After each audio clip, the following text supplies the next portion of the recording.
పడేసి కలెక్టర్ దగ్గరికి వెళ్తే మాకేం తెలియదు అంటున్నారు సార్. ఎస్పీ దగ్గరికి వెళ్తే చేస్తామమ్మా అంటున్నారు. జాయింట్ కలెక్టర్ దగ్గరికి వెళ్తే నాదేం లేదు మొత్తం కలెక్టర్ చూసుకుంటున్నాడు, నన్ను అడగ మాకండి నెట్టేశారు.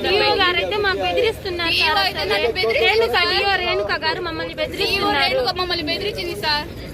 మీ ఫీజు మీకు ఇప్పిస్తాము అది ఇది అంటున్నారు. ఫీజు ఇప్పిస్తే పిల్లడు వస్తాడా సార్? చనిపోయిన పిల్లడు వస్తాడా సార్? చెప్పండి. చనిపోయిన వాళ్ళకి శిక్ష పడాలి సార్, అంతే.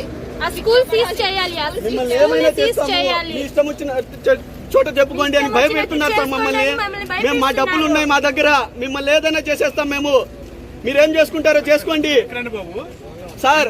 ఇదే 2009లో కూడా శిరీష అనే అమ్మాయిని చంపేసి ఆ అమ్మాయిని సెక్సువల్ గా హరాస్ చేసి రమణారెడ్డి అనే సారు సెక్సువల్ గా హరాస్ చేసి చంపేస్తే ఆ అమ్మాయి ఊరేసుకుంది, ఇంటికి వెళ్ళి ఊరేసుకుంటే ఆ అమ్మాయి ఫీజు అడిగానని చెప్పేసి అమ్మాయి ఊరేసుకుందని క్రియేట్ చేశారు సార్.